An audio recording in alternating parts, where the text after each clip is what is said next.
Hi, my name is LZRS and I am a venture-backed crypto founder and engineer.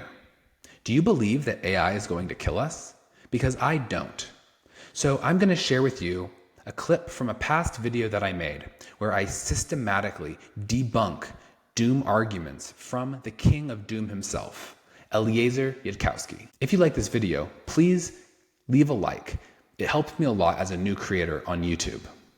If you want more content like this, subscribe. And if you disagree, please leave a comment and let me know what I got wrong.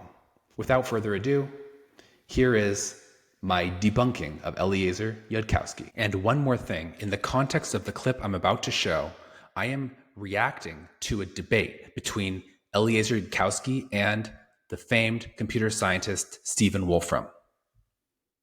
My view is that in their debate, Stephen Wolfram is right and Eliezer Yudkowsky is wrong. Specifically, I don't agree with Yudkowsky's claims that AI will kill us all. To preface this though, I want to introduce you to the idea of a complex system. Here is my favorite definition.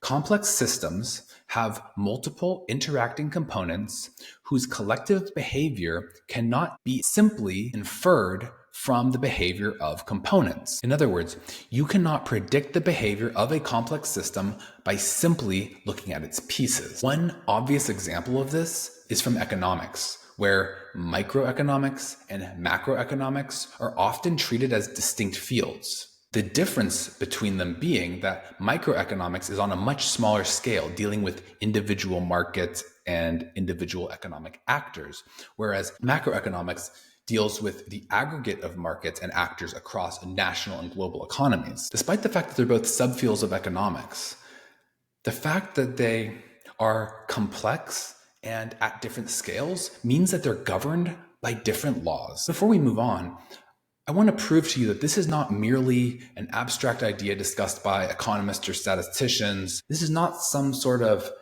esoteric theory that I'm bringing up in order to refute Yudkowsky's claims. It is at the core of almost every field and shows up time and time again in science. For example, physicist Dr. Sabine Hossenfelder believes that complexity is one of the most consequential areas to be studied in physics. Biologist Dr. Brett Weinstein explains how it's important not to confuse a complicated system with a complex system. This is something Heather and I talk about frequently, is that we have more or less an epidemic of people who are maybe smart, but they don't know the difference between a complex system and a complicated one. And so they take their complicated system thinking into complex systems. What is the difference?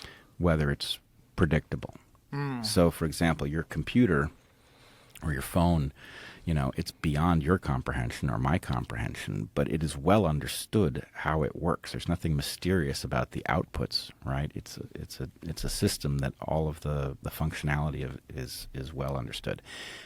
But a biological creature isn't anything like this. And so when you intervene, when they give you a drug and they think they know what it's going to do, they're intervening in a system in which things are connected in ways that they've not yet discovered, and they can't anticipate the cascading effects. So, we keep getting upended by the sense of oh, this thing is wrong with you. Here's a biochemical intervention that will adjust one parameter and put you back into health. No, almost never true, right? It is occasionally true if somebody is quite sick that you can push them back in the direction of homeostasis. You can rescue them. But the idea of improving health with an intervention is almost always the wrong approach, right? You should be restoring the environment in which the body knows how to take care of itself, because it is a complex system. Given the right inputs, given the right parameters, it has all of the processes necessary to keep it functioning. But if you think you're going to improve it by intervening, you're almost certain to do harm. Now I hope you're getting the idea for how to think about this subject. My view is that general artificial superintelligence will be best thought of as a complex system. Remember that we are already using optimization to build software that is too complex for us to understand. ASI will be even more complex than our current systems. So the implication of AI being a complex system is that we can't predict which actions it will take. I really want to pause here to get this point across. We must apply what we know about complexity theory to this problem. Without concrete evidence, we don't know what an AI will do.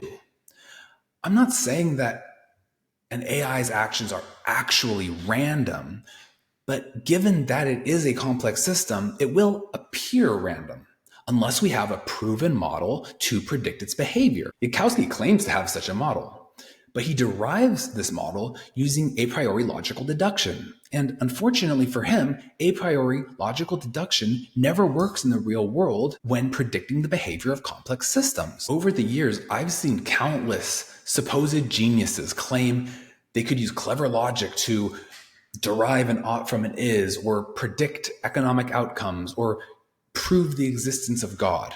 Time and time again, these arguments fall short. And every single time, they and their supporters say something along the lines of, oh, if you really read these papers on the logical arguments, you would be convinced. But in reality, it's never convincing. Logic is just fundamentally not useful in that way. The only way to make a credible statement about the behavior of a complex system is through the scientific method. Although it doesn't need to happen in a lab, there needs to be a process that collects real evidence, makes and tests predictions, and finds a statistically significant signal in the data. Without doing this, you cannot make any claims at all about the behavior of the system. So now let's be clear about Yudkowsky's position. He doesn't merely believe that AI might kill us. He believes it's almost inevitable. And what you're saying is there is a chance that the unexpected kills us all. And No. I expect it to systematically kill us all. I'm not being like, we don't understand it, therefore it might kill us. I'm being like, there are aspects of this that we can understand and thereby predict that it will kill us. Okay, I can't predict the intervening steps, but I can predict where it ends up. Furthermore, he also clarified that he's not worried about science fiction scenarios like bad guys with AI or uncontrollable killer drones.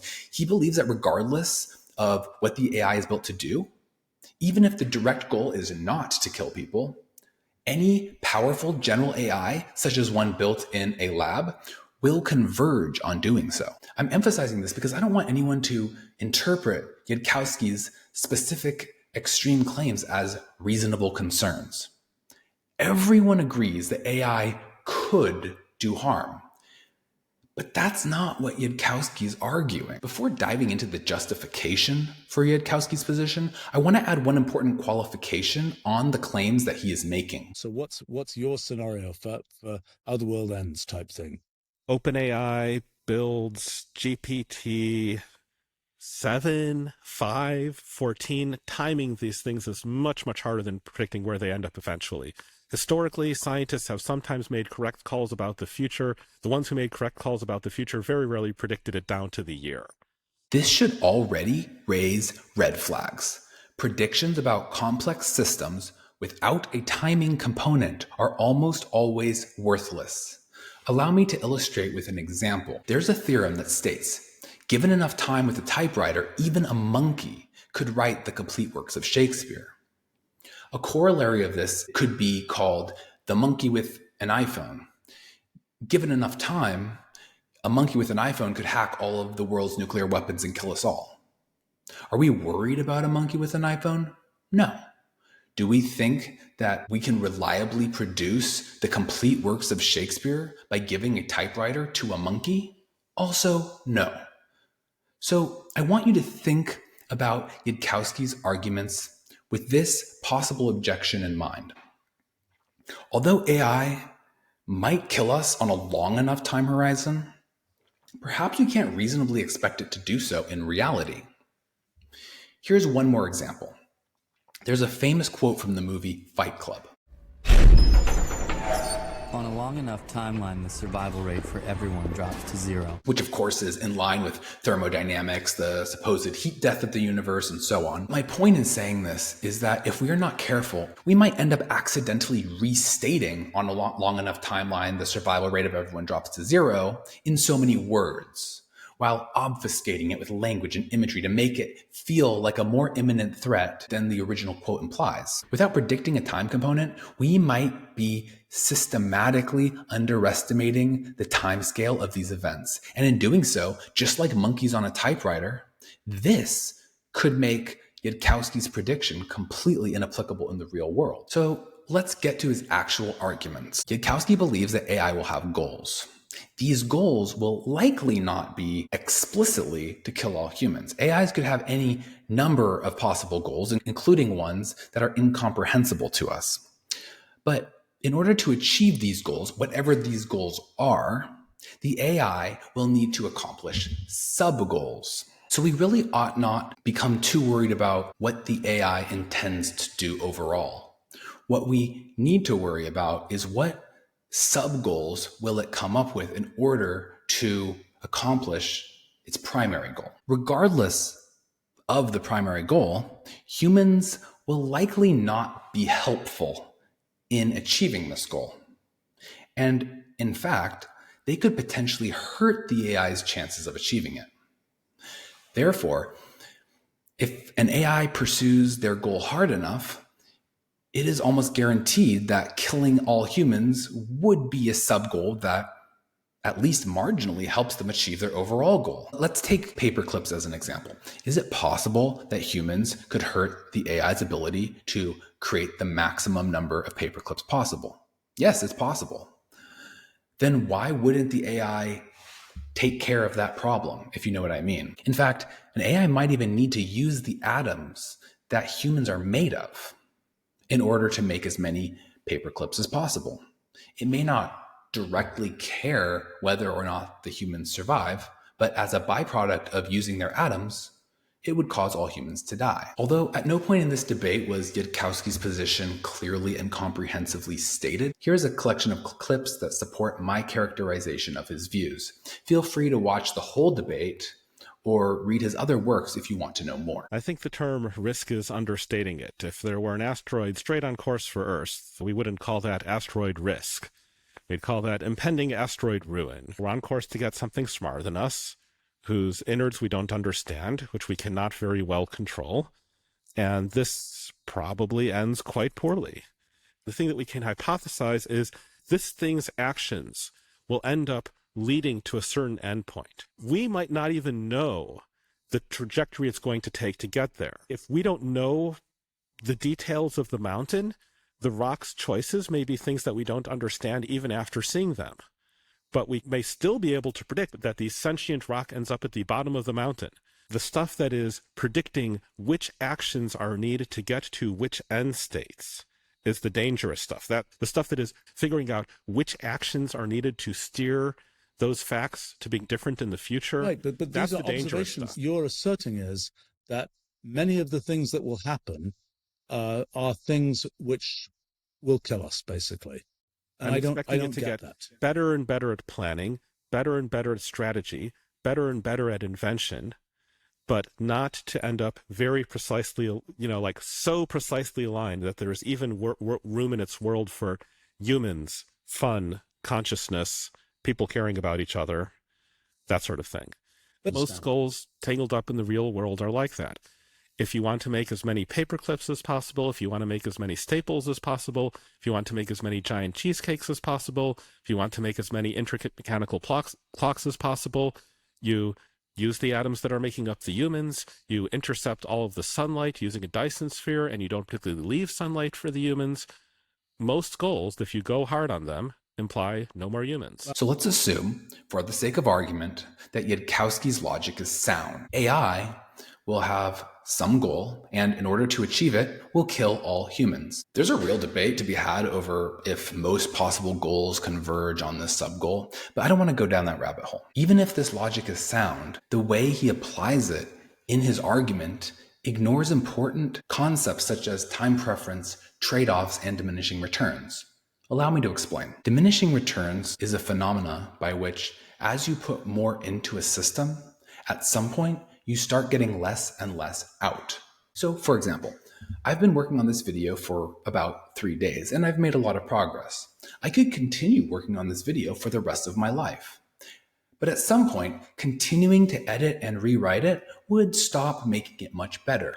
I could spend years for only a marginal increase in this video's quality.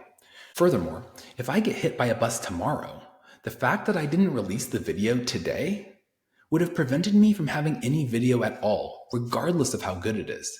Failure to publish would put the entire goal in jeopardy. Sure, humans could get in the way of an AI that wants to make as many paperclips as possible. But is killing them really the highest ROI activity? What about eliminating the great apes so they don't eventually evolve into humans again? Or maybe we should also eliminate all the shrews. Why not? Is there no better use of resources, such as researching new ways to mass produce paperclips?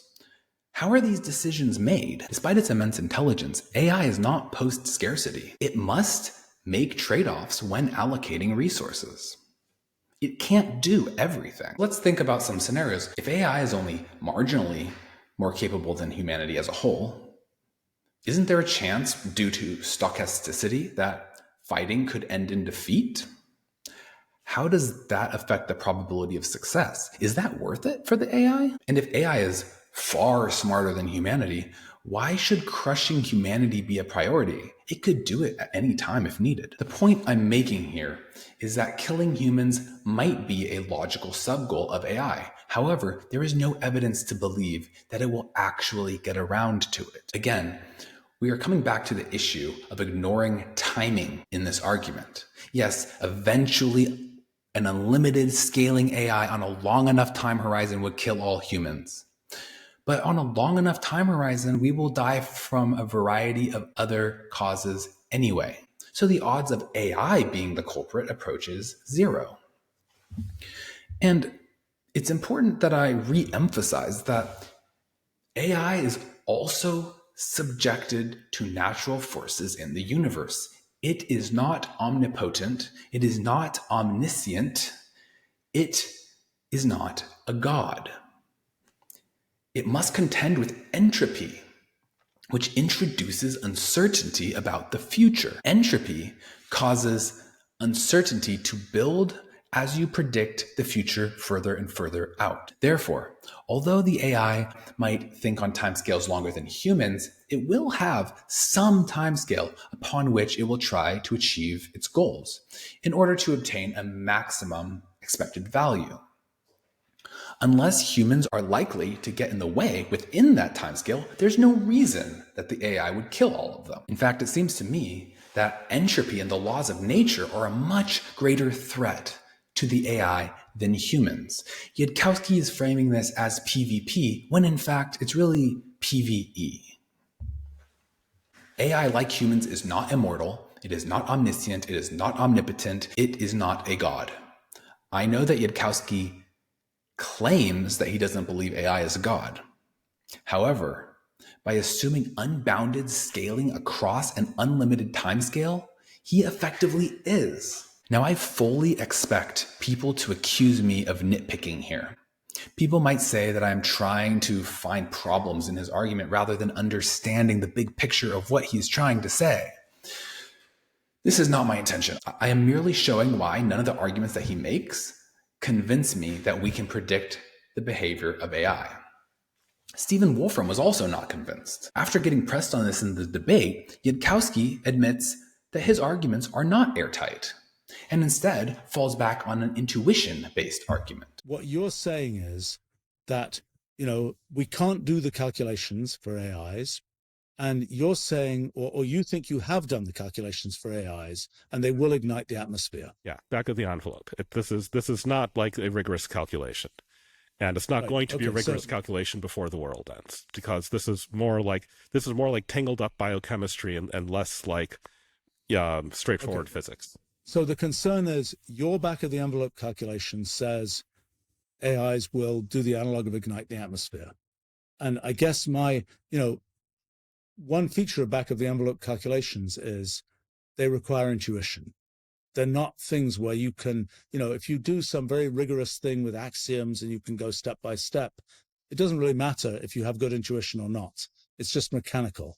But back of the envelope requires intuition. Good thing that reality, since the moment of its dawn, has followed a hard and fast rule. If you cannot do rigorous formal calculations about something, it is not allowed to kill you. Just nobody in the history of time has ever once had a cause of death that required intuition to understand. This is a deeply flawed perspective. And to show you why, I will make 2 points. The first, research into intuitions shows that they are not reliable unless you have experience with the thing you are having an intuition about. The book Thinking Fast and Slow details this. I recommend checking it out. Now, the second insight is also in part from the book Thinking Fast and Slow. And it's that cognitive biases often give us false intuitions. But is Yudkowsky falling prey to cognitive biases here? I thought you'd never ask. In fact, he is a textbook case of someone being affected by cognitive biases that are known to produce superstitious beliefs. In order to explain this, we must look to the cognitive science of religion. A huge percentage of people throughout history had religious beliefs.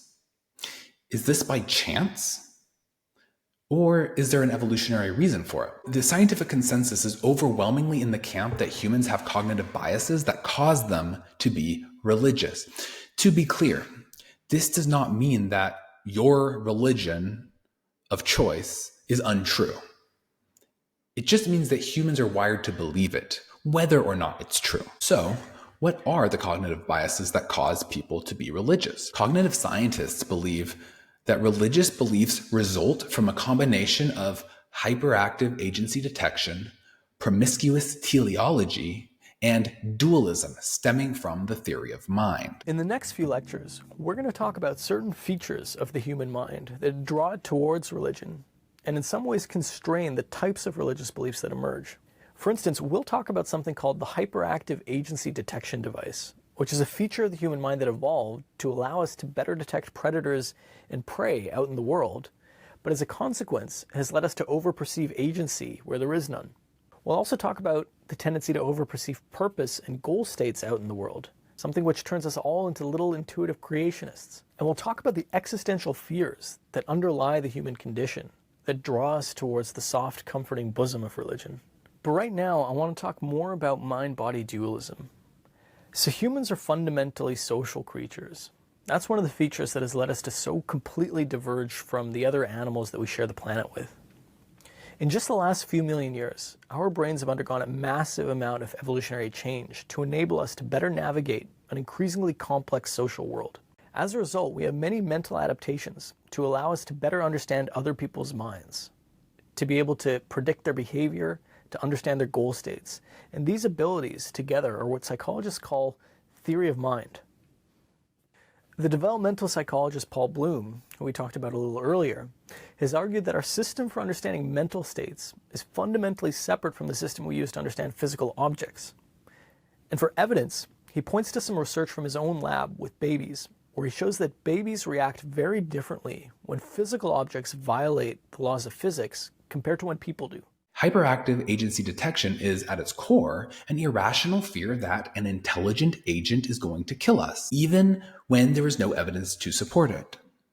Yes, there's literally a cognitive bias for that concern. So that's why when you hear a sound in the other room and you are scared and you say, "Who's there?" and all of that, it's usually not a serial killer. It's usually not a wild animal. Something just fell off the table.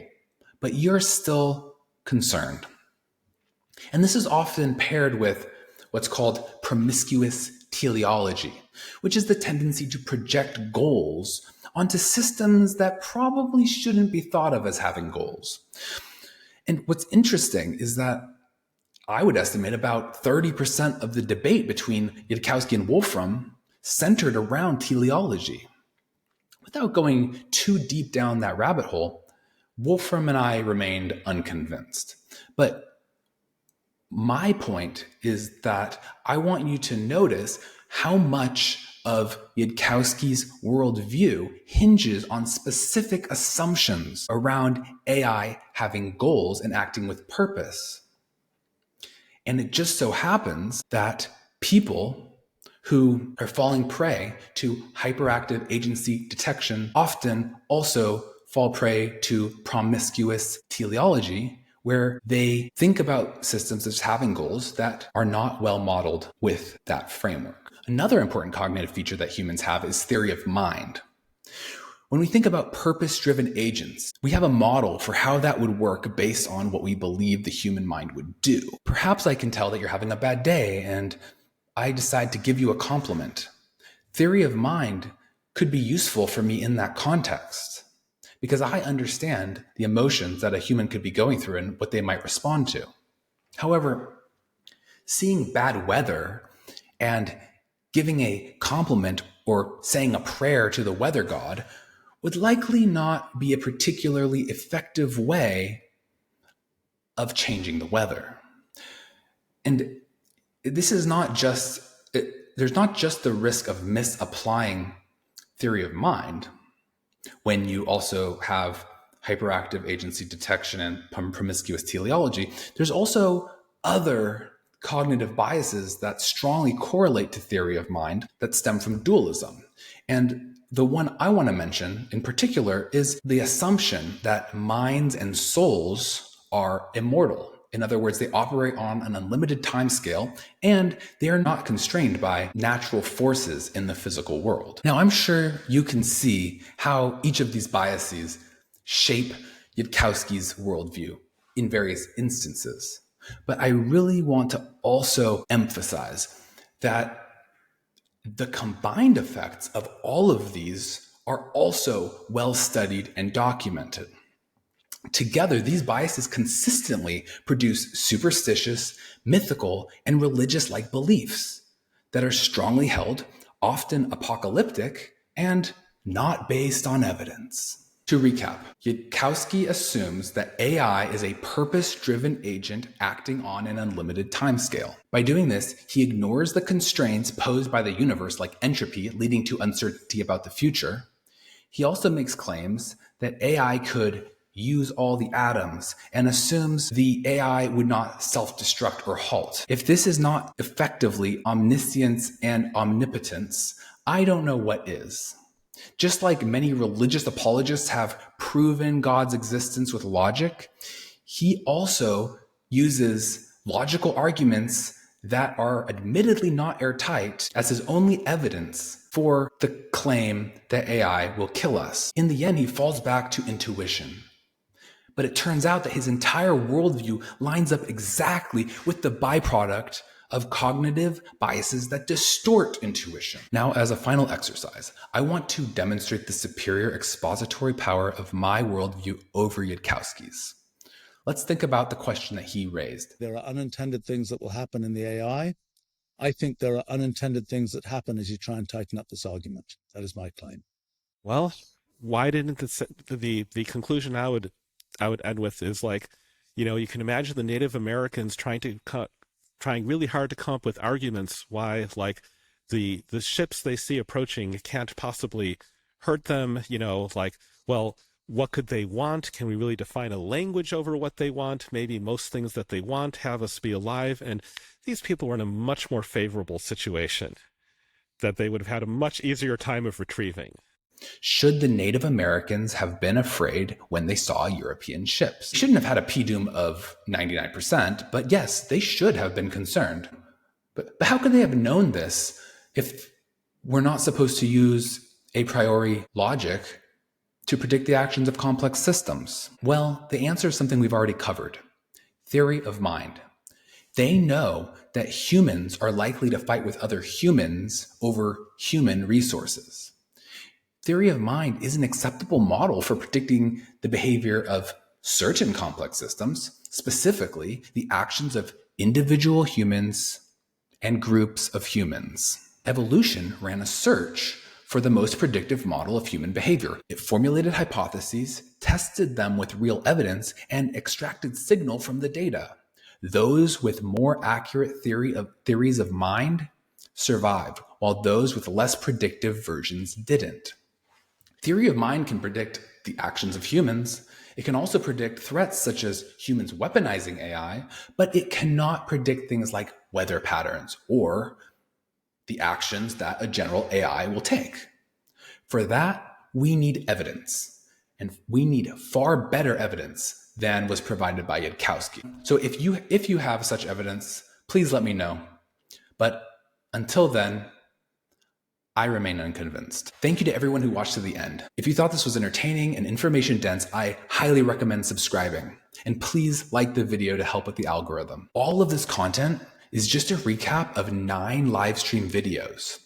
Think about how much we can cover if you tune in consistently over the next year. Every weekday, I do an hour-plus live stream covering content like this. If you want something entertaining and educational that's always available for you to listen to, please join me on this journey. In upcoming episodes, I will dive deeper into crypto, both cryptocurrency and cryptography. I'll also talk about structural problems in financial markets. And of course, I'll cover a lot more AI-related topics. Leave a comment below with topics you would like me to cover. I'm open to anything at the intersection of tech and society. Have a wonderful 2025.